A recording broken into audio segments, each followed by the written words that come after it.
हम लोग अभी तक क्या कर चुके हैं, नाजिज्म वाले चैप्टर से इफेक्ट ऑफ वर्ल्ड वॉर 1 हम लोगों ने स्टार्ट किया। जिस time effect of world war कर रहे थे उसमें हम लोगों ने 2 कैटेगरी में उनको डिवाइड किया था। फर्स्ट किया था इकोनॉमिक क्राइसिस, सेकंड किया था इंपॉर्टेंस ऑफ मिलिट्री। अब इंपॉर्टेंस ऑफ मिलिट्री में हम लोगों ने जैसे उनको सोशली कैसे ट्रीट कर रहे थे, पॉलिटिकली कैसे ट्रीट किया था और आपकी मीडिया उनको कैसे ट्रीट किया था वो ऑलरेडी हम लोग कर चुके हैं। अभी इकोनॉमिक क्राइसिस की जब बात की थी तो इकोनॉमिक क्राइसिस को भी आपने 2 कैटेगरीज में डिवाइड किया था। फर्स्ट रखा था effect on US and second था आपका इफेक्ट ऑन जर्मनी। जब इफेक्ट ऑन यूएस की बात की थी तो हम लोगों ने द ग्रेट इकोनॉमिक क्राइसिस या द डिप्रेशन क्राइसिस की बात की थी, डिप्रेशन पीरियड की। जो डिप्रेशन पीरियड था आपका 1929 टू 32 तक का टाइम पीरियड जो होता है वो ग्रेट इकोनॉमिक डिप्रेशन का टाइम पीरियड था। अभी जो हम लोग देखेंगे कि आपकी जर्मनी के ऊपर इफेक्ट कैसे थे, तो जर्मनी में इकोनॉमिक क्राइसिस कैसे हुआ। सबसे पहले जर्मनी फर्स्ट वर्ल्ड वॉर के लिए जो उसने फाइट की थी और उसने क्या किया था, with the help of loan. अब वो जो पूरी फाइट कर रहा था 4 इयर्स तक वो वॉर में पार्टिसिपेट किया और उसके लिए उसने क्या किया, लोगों से लोन लिया। लोन लेता है तो उस लोन को अब रीपे भी करना था, तो रीपे करने के लिए उसके पास ट्रीटी ऑफ वर्साई के अकॉर्डिंग हम लोगों ने देखा है कि उसमें कोई भी उसके पास रिसोर्सेज नहीं थे, ना नेचुरल रिसोर्सेज थे ना ह्यूमन रिसोर्सेज थे। क्योंकि ट्रीटी ऑफ वर्साई में हम लोगों ने क्या चेक किया है, आपका सबसे पहले चेक किया है कि उसकी जो आयरन एंड कोल ओर्स थी, माइंस थी, उनको आपकी 4 कंट्रीज ने आपस में डिवाइड किया। कौन सी थी वो 4 कंट्रीज? 75, फ्रांस, पोलैंड, लिथुआनिया और डेनमार्क, इन्होंने आपस में किया। देन राइनलैंड भी किसके पास गया था, इंडस्ट्रियल एरिया था, वो भी आपके फ्रांस के पास चला गया था। 10% जो उसकी पॉपुलेशन थी वो अलाइड पावर ने ले ली थी, उसकी आर्मी सीज कर दी, जितनी ओवरसीज कॉलोनी थी वो सब की सब आपके अलाइड पावर्स ने आपस में डिस्ट्रीब्यूट की। बात कर रहे हैं जब उसके पास पैसे रिसोर्सेज कुछ नहीं होंगे, तो रिसोर्सेज नहीं होंगे वो पे कैसे करेगा, अपना लोन रिपे करना था, तो इकोनॉमिक क्राइसिस उसकी कंट्री में थे। Return in a loan in form of gold. अब उसने क्या किया, सबसे बड़ी गलती क्या कर दी, जब उसको लोन को रिटर्न करना था उसने सारे अपने गोल्ड रिसोर्सेज या गोल्ड की फॉर्म में अपने लोन को रिटर्न करना स्टार्ट कर दिया। जब उसके डेब्टर जिनसे उसने बोरो किया था वो उससे पैसा मांग रहे थे तो उनको गोल्ड की फॉर्म में। किसी भी कंट्री के पास जो आपकी करेंसी को पब्लिश करने की अथॉरिटी होती है वो जितना उसके पास गोल्ड रिसोर्सेज होगा उसके प्रोपोर्शनल में ही आपको अपनी करेंसी को पब्लिश करना होता है। इसके पास क्या है, गोल्ड रहा ही नहीं, गोल्ड इसने लोन पे करने में दे दिया। अब इसने क्या किया, अपनी कंट्री में करेंसी पब्लिश करना स्टार्ट कर दिया। जब ये लोन पे कर रहा था अपने गोल्ड फॉर्म के अंदर तो इसके क्या हुए, गोल्ड रिसोर्सेज डिप्लीट होते हैं। इन 1923 जर्मनी डिनाई टू पे, और 1923 के अंदर ऐसा टाइम पीरियड आ गया जर्मनी ने डिनाई कर दिया अपने जिन लोगों से डेब्टर लोग थे उनको कि मैं कोई पे नहीं कर रहा आपको। फ्रांस कैप्चर द रुहार, इसको देखो बेटा, France capture the Ruhr industrial area of Germany. उसने जो उसका जर्मनी का इंडस्ट्रियल एरिया था उसको कैप्चर कर लिया। पैसे तो उसको चाहिए अपने, अब पैसे नहीं दे रहा है तो उसका इंडस्ट्रियल एरिया को कैप्चर किया जो कि आपका फुल ऑफ कोल रिसोर्सेज था। रुहार क्या था आपका, कोल रिसोर्सेज से फुल था। जर्मनी ने अपनी खुद की paper money, paper currency publish करना स्टार्ट कर दिया। उस टाइम पे जो जर्मनी की करेंसी थी उसका नाम था मार्का। अब मार्का को वो पब्लिश कर देता है। अब पब्लिश जब हुई, क्योंकि गोल्ड रिसोर्स नहीं है फिर भी उसने अपनी करेंसी पब्लिश की, तो क्या हुई, करेंसी की वैल्यू डाउन हो जाती है। करेंसी की वैल्यू इतनी ज्यादा डाउन हुई कि आपको एक ब्रेड का पैकेट लेने के लिए भी जाना होता था तो आप पूरा का पूरा एक सूटकेस भर के आप अपने साथ पैसे का लेके जाते, फिर आपको ब्रेड के पैकेट मिलते थे। अब सूटकेस भी किसके पास होगा इतना बड़ा करेंसी का अमाउंट, जो रिच लोग होंगे, पुअर लोगों के पास तो वो भी नहीं मिलेगा। तो उनकी करेंसी की वैल्यू पूरे वर्ल्ड के अंदर डाउन चली गई, कंट्री के अंदर डाउन चली गई। अब वो क्या करते हैं, इसमें हेल्प करने के लिए अपने पास क्या आया, US Dawes plan of economic help. US का एक प्लान आया, डॉस नाम का एक पर्सन था, उसने जर्मनी को इकोनॉमिक हेल्प प्रोवाइड की, पैसे की हेल्प दी, और उस पूरे प्रोग्राम को, उस पूरे प्लान को क्या बोलते हैं, Dawes plan. US Dawes plan जब वो जर्मनी की इकोनॉमिक हेल्प करता है। पॉलिटिकल फीचर्स हम लोग वाइमार के देख चुके हैं, लेकिन एक बार फिर से देख लेते हैं वाइमार रिपब्लिक के पॉलिटिकल फीचर क्या है। सबसे पहले तो आपका वाइमार रिपब्लिक फर्स्ट टाइम ऐसा एक्सपीरियंस था जर्मनी के पास जब वो पॉलिटिकल बॉडी यानी अपने पास एक डेमोक्रेटिक गवर्नमेंट लेके आए थे वाइमार रिपब्लिक के अंदर। वाइमार रिपब्लिक के अंदर क्या था, कॉन्स्टिट्यूशन के अंदर बहुत सारे डिफेक्ट थे। हम लोगों ने लास्ट टाइम किया, उन्होंने अपना कॉन्स्टिट्यूशन पब्लिश किया है। सबसे बड़ा डिफेक्ट तो यही था कि आर्टिकल 48 था, जिसका मतलब था इमरजेंसी की पावर। इतना ज्यादा इनके इसमें डिफेक्ट्स थे कि 239 डेज की वो गवर्नमेंट थी टोटल, और जिसमें मोस्ट ऑफ द टाइम क्या था, उनकी गवर्नमेंट के अंदर इमरजेंसी रहती है। क्यों था वो डिफेक्ट? क्योंकि जो इन्होंने प्रोपोर्शनल रिप्रेजेंटेशन का मतलब क्या था, मल्टी पॉलिटिकल पार्टी थी, सबके इक्वल रिप्रेजेंटेटिव लिए। रिजल्ट क्या होगा, कोलिएशन की गवर्नमेंट बनती है। कोलिएशन गवर्नमेंट किसको बोलते हो, जब 2 और मोर political party come together and form the government. कई सारी पॉलिटिकल पार्टी साथ में आएंगी, गवर्नमेंट फॉर्म करती है, फिर उसको चलती है, फिर सब अपनी अपनी मनमर्जी से काम करते हैं। तो वो जब ऐसा रिजल्ट हुआ, प्रोपोर्शनल रिप्रेजेंटेशन की वजह से कोलिएशन गवर्नमेंट आई और किसी की भी काम सही से नहीं हुए। देन क्या था रिजल्ट, अनस्टेबल गवर्नमेंट स्टेबल ही नहीं थी। बहुत सारे डिफेक्ट को फेस किया उन लोगों ने। गवर्नमेंट में सब अपनी मनमर्जी कर रहे थे। जितने भी डिप्टीज थे, क्या बोलते हैं उनके इलेक्टेड मेंबर्स को, डिप्टीज। तो जितने भी डिप्टीज थे अपने अकॉर्डिंग काम कर रहे हैं। तो गवर्नमेंट हर टाइम पे वहां पर इमरजेंसी रहती थी। जिस टाइम किसी भी कंट्री में इमरजेंसी की बात होती है, तो वहां पर आपके सिविल राइट्स को स्नैच कर लेती है गवर्नमेंट। लोगों के पास अपने फंडामेंटल राइट्स नहीं होते, तो ये क्या करते हैं, रूल बाय डिक्री, सिर्फ ऑर्डर से ही रूल चलता था। जो भी उनका प्रेसिडेंट होगा उसके अकॉर्डिंग चलेगा। People loss their faith. अब इसका रिजल्ट क्या हुआ, लोगों को डेमोक्रेसी जैसी चीज पे किसी ने वेलकम ही नहीं किया वाइमार रिपब्लिक की गवर्नमेंट को, क्योंकि डेमोक्रेसी पे किसी को फेथ ही नहीं था। उनको लगता ही था कि जो भी कुछ होगा इसमें तो प्रॉब्लम ही है गवर्नमेंट के अंदर, डेमोक्रेसी बहुत अच्छे से रन नहीं कर सकती। जबकि अपनी कंट्री की डेमोक्रेसी को हम देखते हैं बहुत अच्छे से रन करती है, क्योंकि उन लोगों का एक्सपीरियंस था मोनार्की का। उनको लगा कि मोनार्की अगर होगा, डिक्टेटर ही कोई होगा, तभी कंट्री को बहुत अच्छे से रन कर सकता है जयदेव। और आपकी डेमोक्रेसी के अंदर, डेमोक्रेटिक गवर्नमेंट के अंदर किसी को। उसके साथ साथ क्या था, आपका हिटलर लोगों को प्रोवोक कर रहा था, बहुत अग्रेसिव अपने स्पीचेस देता था, जिससे लोग हिटलर को लाइक ज्यादा कर रहे थे। अब इसमें हम लोग देखते हैं राइज ऑफ हिटलर की जर्नी हम लोग कर चुके हैं। और यहाँ पर राइज ऑफ हिटलर किस चीज से, 4 रीजन है जिसकी वजह से आपके हिटलर का राइज होगा। फर्स्ट नंबर पे हम लोग देखते हैं ट्रीटी ऑफ वर्साई, क्योंकि वो क्या कर रहा था, लोगों को प्रोवोक किया, लोगों को अपनी स्पीचीज में बोलता था। ट्रीटी ऑफ वर्साई किसी मिलिट्री ने साइन नहीं की, क्योंकि वो रिप्रेजेंट किसको कर रहा था, मिलिट्री को। उसको लगा ट्रीटी आपके नवंबर क्रिमिनल्स ने की है, और नवंबर क्रिमिनल्स ने भी क्यों की है, क्योंकि उनके पास पावर का ग्रीडी थे। वो पावर को लेके, पावर की वजह से उन लोगों ने क्या किया, अपना ट्रीटी ऑफ वर्साई साइन कर लिया। कितना ह्यूमिलेट, कितना इंसल्ट करने वाली ट्रीटी थी, वो सब लोगों ने देख लिया। देन कंट्री में इकोनॉमिक क्राइसिस आए, लोगों के पास पैसा नहीं था, जॉब नहीं था, वॉर की वजह से जो इकोनॉमिक क्राइसिस आए, तभी आपका हिटलर, नेक्स्ट उसमें करेंगे हम लोग, हिटलर ने क्या बोल दिया, फुल प्रोडक्शन फुल एम्प्लॉयमेंट, आप मेरे लिए काम करो, मैं आपको जॉब प्रोवाइड करूंगा, ऐसा उसने बोल दिया। तो इसकी वजह से भी आपके हिटलर का राइज हुआ।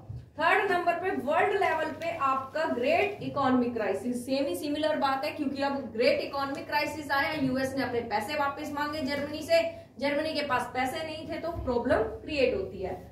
अब जो आपकी वाइमार रिपब्लिक की गवर्नमेंट थी, पॉलिटिकल इनस्टेबल थी, कोई उनकी स्टेबल गवर्नमेंट नहीं थी, और प्रोपोर्शनल रिप्रेजेंटेशन, सारी पॉलिटिकल पार्टी के रिप्रेजेंटेटिव थे, आपस में लड़ते रहते थे, जिसने आपको वेलकम कर दिया, किसको, हिटलर को।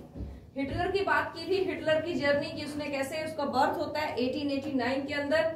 1919 में वो जर्मन वर्कर पार्टी को ज्वाइन करता है, जो बाद में नाजी पार्टी के नाम से फेमस होगी। 1923 में यहाँ क्या करता है, वो अपना एक ग्रुप बनाता है, एक जनरल होता है उसके साथ, आर्मी जनरल, जो आपका फर्स्ट वर्ल्ड वॉर में था, और आपका हिटलर आपके 650 लोगों के साथ मिलकर एक ग्रुप बनाया, एक आर्मी बनाई एक तरीके की, और उसने क्या कर दिया, अटैक कर दिया वाइमार रिपब्लिक गवर्नमेंट पे।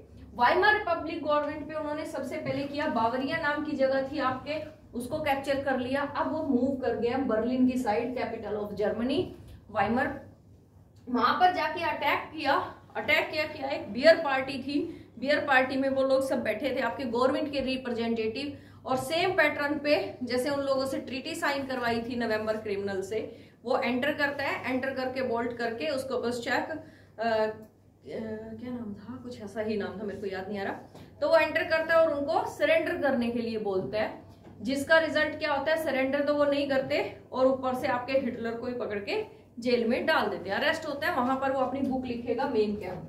तो बावरिया और इसकी बात होती है 1928 के अंदर जब वो जेल से वापस आता है, इलेक्शन में पार्टिसिपेट करता है और उस टाइम उसको सिर्फ 2.6 उसको क्या उसकी पॉलिटिकल पार्टी को वोट मिलती है, जो बहुत कम थी। उनका आपकी गवर्नमेंट के अंदर कोई भी रोल नहीं होगा। 1932 के अंदर 4 इयर्स का टाइम पीरियड है, उनके टेन्योर है आपकी जर्मनी की इलेक्शन का। 4 ईयर के बाद फिर से इलेक्शन होगा और इलेक्शन में उसको 37% उसकी पॉलिटिकल पार्टी को वोट मिली और जर्मनी की इस टाइम वो लार्जेस्ट पॉलिटिकल पार्टी थी। 1933 जनवरी के अंदर ही उसको क्या मिल गया, चांसलरशिप का ऑफर मिल गया और चांसलर वो बन जाता है। अब बात करते हैं वो जब अपने इलेक्शंस में पार्टिसिपेट कर रहा था तो उसके पास ऐसा क्या था कि लोग उससे मोटिवेट होते हैं, उससे इंस्पिरेशन ली लोगों ने, क्या ऐसा उसने किया वोट के लिए। जिस टाइम वो इलेक्शन कैंपेनिंग करता है या इलेक्शन का उसका प्रोपेगेंडा था वो क्या था, इसके साथ हम बोलते हैं कि गुड ऑरेटरी स्किल। सबसे पहले वो बोलने का बहुत अच्छा बोलता था, अच्छा इतना बोलता था कि किसी को भी अट्रैक्ट कर लेता था अपनी ऑरेटरी स्किल से, अपनी बातचीत करने के तरीके से। जब वो लोगों को अट्रैक्ट कर रहा है अपनी ऑरेटरी स्किल से, तो क्या किया, लोग अट्रैक्ट हुए, उसकी बात सुनते थे।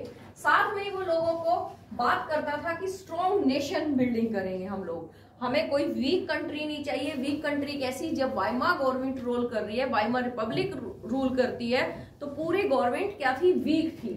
तो वो बोलता है कि हम लोग क्या करेंगे, एक स्ट्रॉन्ग नेशन की फॉर्मेशन करेंगे, साथ में ही थर्ड राइच स्टैब्लिश करेंगे। राइच का मतलब एम्पायर। आपके जर्मनी के अंदर टोटल 3 राइच आए थे बेटा, 3 राइच जर्मनी में थे टोटल। फर्स्ट था आपका कैथोलिक लोग लेके आए थे, कैथोलिक चर्च ने लिया था। सेकंड आपका ओटो वन बिस्मार्क लेके आएगा, जर्मनी को यूनिफाई करेगा। और थर्ड आपका हिटलर की वजह से आया है। तो थर्ड राइच एस्टेब्लिश करने की बात करते हैं, रिवेंज ऑफ वर्साई ट्रीटी। अब उसने क्या किया, लोगों को ऐसा बोला कि मैं ट्रीटी ऑफ वर्साई जो हम लोगों के अगेंस्ट की गई थी, ह्यूमिलेट करने के लिए, हम इंसल्ट करने के लिए, उसका बदला लूंगा। बदला किससे लूंगा, आपके जो रिप्रेजेंटेटिव है या एलाइड पावर है उन सबसे बदला लेंगे। एम्प्लॉयमेंट फॉर ऑल, वो हर बंदे के बारे में बात सोचता है, चाहे वो फार्मर था, अपनी कंट्री के फार्मर की बात करेगा, फार्मर की बात करता है, आपके बिजनेसमैन की बात करेगा, स्टूडेंट्स के लिए काम करेगा, आपके कैपिटलिस्ट लोगों के लिए काम करेगा और सिटीजन के लिए भी काम करेगा। वो सबके लिए काम करता है, तो उसने बोला एम्प्लॉयमेंट फॉर ऑल, सबको काम मिलेगा।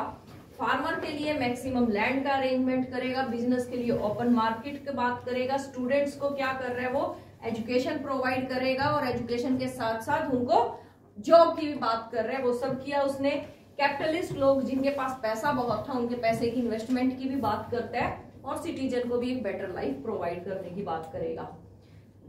कंडक्टेड मास रैलीज, अब जिस टाइम वो अपनी इलेक्शन की कैंपेनिंग कर रहा है, एक मैनिफेस्टो दे रहा है, अपना लोगों को अट्रैक्ट कर रहा है वोट करने के लिए, उनके ओपिनियन चेंज कर देगा, तो वो क्या करता है, मास रैली, बहुत बड़ी बड़ी रैलीज को कंडक्ट करवाता है और उस रैलीज में जब बोलता है तो लोग उसकी तरफ अट्रैक्ट होते हैं। अब उसने जो सिंबल यूज किया था, सिंबल था उसका स्वास्तिका। हम लोग जो स्वास्तिक बनाते हैं ऐसा बनाते हैं, हमारा स्वास्तिक ये है लेकिन उसका स्वास्तिक ये था, ठीक है। वो स्वास्तिका को यूज करता है, रेड बैनर यूज करता है, ऐसा उसने यूज किया है अपना। जिस टाइम अब हिटलर आएगा तो हिटलर के काम क्या होंगे, अपना ये होता है ना, नो मैम, वो वाला होता है ना, अपना राइट वाला होता है। यस मैम, और ये उनका, यस मैम। अरे नहीं, चलो नहीं मैम, वही होता है। चलो भाई मैं गलत हूँ। चलो अब देखते हैं कि वो डिस्ट्रक्शन कैसे करता है डेमोक्रेसी का, क्योंकि हिटलर आएगा डिक्टेटरशिप लेके आएगा, डिक्टेटरशिप आएगी तो आपकी डेमोक्रेसी को डिस्ट्रॉय करेगा। कैसे किया उसने, सबसे पहले उसको 30 जैन 1930 को हिटलर को चांसलरशिप मिलती है। चांसलरशिप मिलेगी 20, जब उसको Hindenburg Hindenburg president of Germany, president of Germany ने क्या किया, उसको चांसलरशिप जो आपकी सेकंड हाईएस्ट पोस्ट होती है जर्मनी के अंदर, वो ऑफर कर दी, क्योंकि उसकी पॉलिटिकल पार्टी को 37% वोट मिली थी।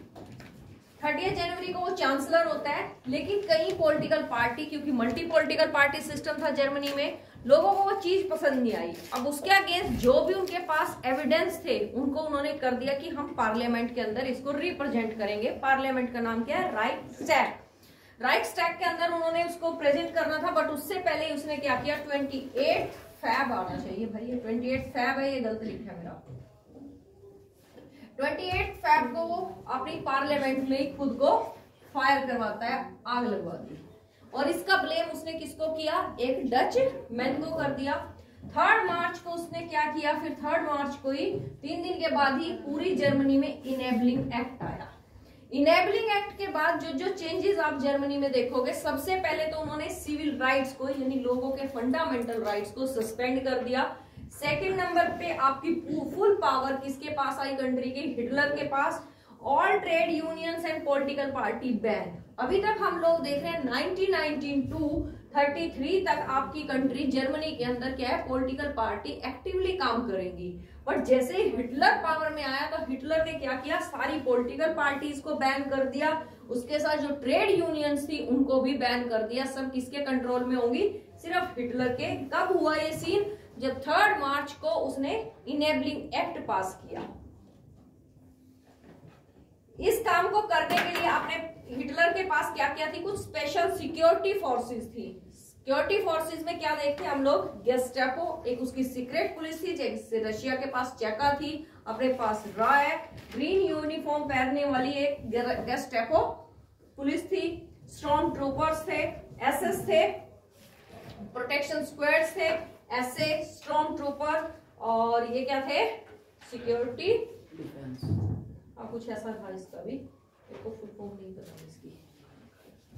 यहां से ये इंपॉर्टेंट है बच्चे, यहां से स्टार्ट होगा फॉरेन पॉलिसी और इकोनॉमिक रिफॉर्म ऑफ हिटलर। सबसे पहले फोन पॉलिसी, उसकी फोन पॉलिसी थी आपके हिटलर की, उसके लिए उसने कुछ काम किए। फोन पॉलिसी के लिए वो क्या कर रहे हैं, 1933 के अंदर सबसे पहले हिटलर ने लीग ऑफ नेशन से क्विट किया, लेफ्ट कर दिया लीग ऑफ नेशन को, अब वो किसी का मेंबर नहीं है। 1936 में उसने रिकैप्चर कर लिया अपना राइनलैंड को, जो आपके फ्रांस ने उससे किया था इंडस्ट्रियल एरिया, उसको वापस ले लिया। अब वो एक स्लोगन देता है लोगों को, 1 नेशन 1 एम्पायर एंड 1 लीडर। मतलब क्या किया, हमें सब एक नेशन बनाना है, उस नेशन के अंदर एक एम्पायर होगा और उसको क्या करेगा, वो एक लीडर रूल करेगा, जो सब लोग एक जैसे। वो सब लोग कौन होंगे, जो जर्मन स्पीकिंग लोग होंगे, उनकी बात कर रहे हैं, आर्यन लोगों की बात करता है। Capture German speaking state, Czechoslovakia, Switzerland और ऑस्ट्रिया, जितनी भी ऑस्ट्रिया के अंदर जर्मन स्पीकिंग स्टेट्स थी उनको कैप्चर कर लिया, स्विट्जरलैंड को कैप्चर कर लिया और चेकोस्लोवाकिया को भी कैप्चर उसने कर लिया। ये काम करता है। Then came out from the League of Nation, वो हम कर चुके हैं। 1933 के अंदर जिस टाइम वो फॉरेन पॉलिसी को अपने को यूज करता है बेटा, इसके लिए एक वर्ड यूज किया उसने, लेबनश्रम।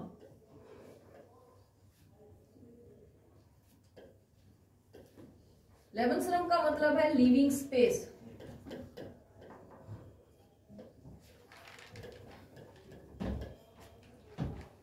लेबनश्रम का मतलब लिविंग स्पेस। ये इसको किया। लिविंग स्पेस से क्या मतलब है, इसके लिए भी वो सबके लिए काम किया। सबसे पहले उसने अपने फार्मर्स के बारे में सोचा, जो जर्मनी के फार्मर्स थे। फार्मर के लिए वो आसपास के एरिया को कैप्चर करेगा।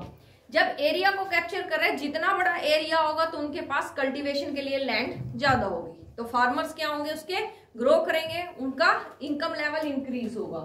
सेकेंड नंबर पे अगर उनके पास ज्यादा एरिया होगा तो बिजनेस अपॉर्चुनिटी बहुत अच्छी होगी, ठीक है।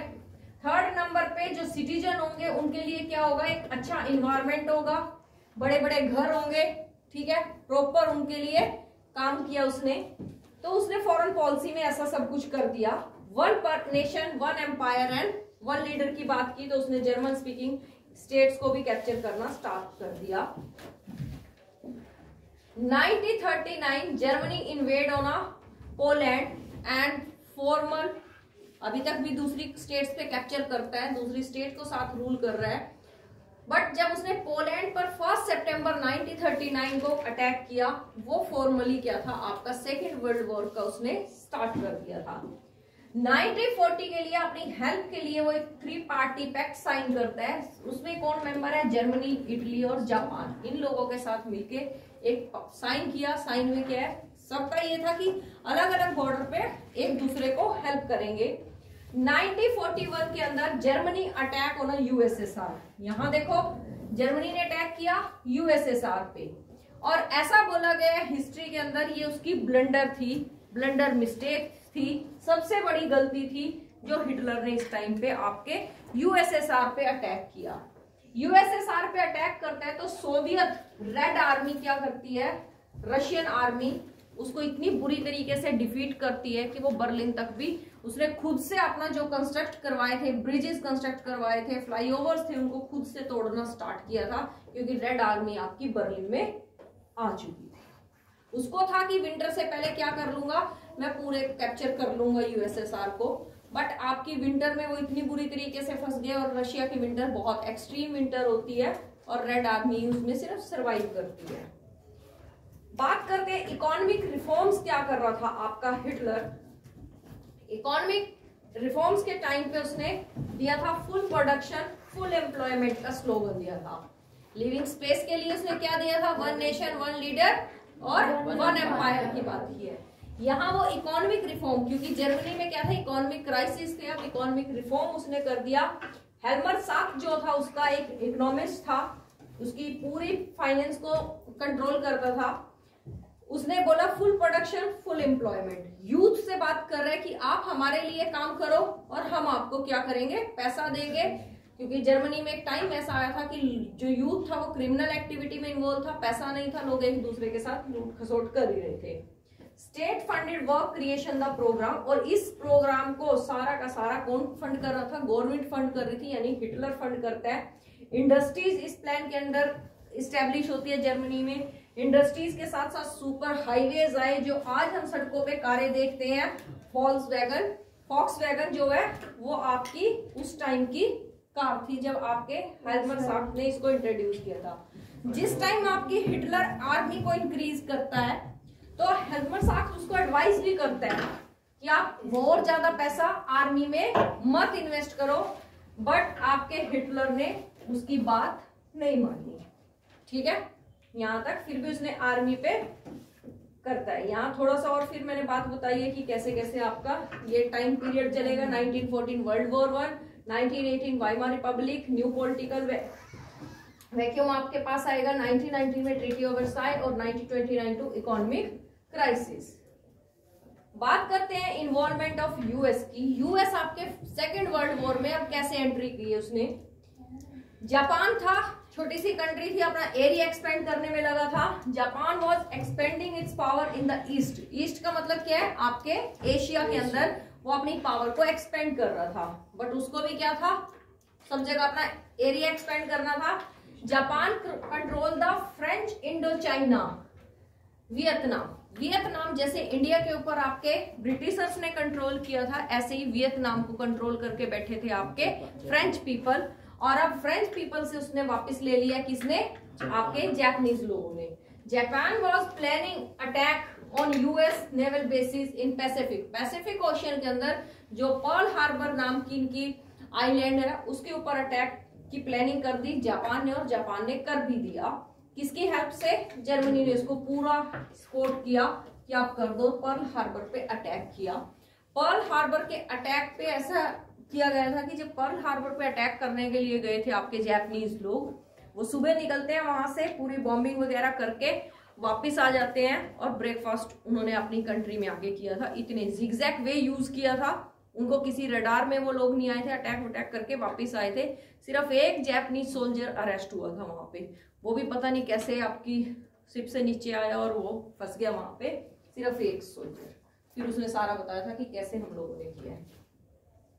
पर्ल हार्बर पे अटैक हुआ तो इसका बदला लेने के लिए कौन आया, यूएस एंटर करता है सेकेंड वर्ल्ड वॉर में। पहले नहीं था वो, 1941 के बाद वो एंटर किया है। जैसे हम लोगों ने फर्स्ट वर्ल्ड वॉर में भी देखा, उसने कब एंटर किया था, 17 में एंटर किया था, उसके बाद पिक्चर चेंज हुई थी। अभी भी ऐसा ही होगा कि वो 1942 के अंदर एंटर करेगा और अब फिर पिक्चर चेंज होगी वॉर की। Ended war in the May 1945 with the Hitler defeat. अब वॉर कब एंड होगा? सबसे पहले तो आपके हिटलर के सुसाइड केस के बाद, और दूसरे नंबर पे जब यूएस क्या करेगा, हिरोशिमा और नागासाकी पे बॉम्बिंग करेगा अगस्त में। US dropping the atom bomb little boy and fat man. जो फर्स्ट डे उसने गिराया था हिरोशिमा पे 5 अगस्त को, उसका नाम था लिटिल बॉय। दूसरा जब उसने नागासाकी पे डाला 9 अगस्त को, उसका नाम था फैट मैन। ऐसे उसने 2 बॉम्ब करवाए, एटम बॉम्ब आपके जापान के अंदर। अभी 2-3 दिन पहले भी तो नॉर्थ कोरिया ने मिसाइल की है कि जो जापान के ऊपर से गई है, और जापान में पूरे में अलार्म आए थे, लोग बंकर में चले गए थे, लेकिन जापान को कुछ भी नहीं हुआ उससे हम, लेकिन नॉर्थ कोरिया ने कर दिया किम जोंग ने ऐसा कांड। अब नाजी का वर्ल्ड व्यू क्या था, ये भी इंपॉर्टेंट है बेटा। यहाँ से भी जैसे उसका फॉरेन पॉलिसी हम लोगों ने हिटलर की है, ऐसे ही आपके नाजी का वर्ल्ड व्यू क्या है। सबसे पहले वो रेशियल डिस्क्रिमिनेशन के साथ काम करेंगे। टाइम हो गया क्या? यस ओके, दिख रहा है। ओके, नाजी की रेशियल जो उनकी चलेगा, रेशियल प्रोपेगेंडा चलाते हैं। वो क्या बोलते हैं? There is no equality between the people. सब लोग एक जैसे नहीं होंगे। Nordic, German, Aryan at the top, best race in the world. उन्होंने क्या बोला है? अपनी कंट्री के आर्यन लोगों को, जर्मन पीपल को बेस्ट रेस बोला। वर्ल्ड के अंदर ये सबसे अच्छे लोग होते हैं। रशियन लोगों को तो उन्हें सब ह्यूमन टाइप बोला, उनको तो ह्यूमन भी कंसिडर नहीं करते वो लोग।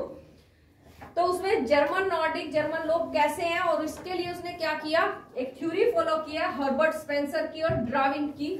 डार्विन की थ्योरी में क्या किया? जो सर्वाइवल फॉर बेस्ट, जो बेस्ट होगा वही सर्वाइव करेगा, ऐसी थ्योरी। बट इन्होंने तो प्लांट के ऊपर थ्योरी दी थी, और हिटलर ने इनको ह्यूमन बीइंग के ऊपर रख लिया। Jewish were placed at the lower level. जिस टाइम वो आर्यन रेस की बात करते हैं तो जूइश लोगों को उन्होंने लोअर रेस पे रखा। और नॉर्डिक आर्यन लोगों के बारे में वो क्या बताता है कि आर्यन लोग, रशियन, जर्मन लोग कैसे होंगे? उनकी ब्लू आईज होगी। सबसे पहले उनकी आईज का कलर कैसा होगा? ब्लू आईज होंगी। ब्लॉन्ड गोल्डन हेयर होंगे, गोल्डन कलर के बाल होंगे, फेयर स्किन कलर होगा, नोज लंबी होगी, पतले होंगे वो लोग। ऐसे जो लोग होंगे वो सारे के सारे जर्मन आर्यन लोग होंगे। ऐसा उसने किसकी थ्योरी पे किया? डार्विन और हर्बर्ट स्पेंसर की थ्योरी पे। अब हिटलर का जियोपॉलिटिकल कंसेप्ट क्या था? ये देखो फिर आ गया लेबेनस्ट्रॉम की बात, जो हम ऑलरेडी कर चुके हैं। लिविंग स्पेस की बात करता था। That new territory had to be acquired for the settlement। उसको लगता था जितना बड़ा एरिया होगा उतना अच्छा होगा उसके जर्मन पीपल के बारे में, उसकी जर्मन रेस के बारे में। Enhance the area of mother country to link with the place with the origin। अब वो क्या है? वो बोलते हैं कि जर्मन जो था, जर्मनी का जो एरिया था इनिशियली, वो पूरा एरिया वापस हम लोग लेंगे, और पूरा एरिया लेके हम लोग अपने आप को क्या करेंगे? ज्यादा नेचुरल रिसोर्स हम लोगों के पास होगी। जितने ज्यादा नेचुरल रिसोर्स होंगे, जितने ज्यादा एरिया होगा, उतना ही हम लोगों की पावर स्ट्रॉन्ग होगी। Extend German boundary in the eastward and the Poland become the laboratory for the experiments. अब जर्मनी की जो रशियन, इनकी आर्यन पीपल की जो लेबोरेटरी थी, यानी जहां पर वो मास किलिंग करेंगे, होलोकास्ट होगा, उसकी सबसे बड़ी गैस चैम्बर ऑस्ट्रिच पोलैंड में मिलेंगे आपको। इतनी बड़ी उसने वहां पर। अब जिस टाइम वो रेसियल स्टेट की है, रेस की बात कर रहे हैं, उसमें उसने क्या किया? 4 तरीके का काम करता है रेसियल स्टेट में। डिजायरेबल, अनडिजायरेबल, क्या था ये? और सब ह्यूमन टाइप। सब ह्यूमन टाइप उसने रशियन लोगों के लिए किया है। और डिजायरेबल लोग किसको बोले? सिर्फ pure healthy Russian German people को, आर्यन लोगों को। अनडिजायरेबल, नॉट जर्मन, सबसे पहले वो जर्मन ना हो। दूसरे नंबर पे अनहेल्दी, फिजिकली हैंडीकैप जो जर्मन लोग हैं वो भी अनडिजायरेबल है। Killing of unhealthy people, euthanasia word use उसने यूज किया इनको किलिंग करने के लिए। जो उसके खुद के लोग हैं उनके लिए, औरों के लिए तो वो करेगा ही फिर। ठीक है, बस इतना ही कर लेते हैं आज। Yes, बहुत थैंक यू। वेलकम।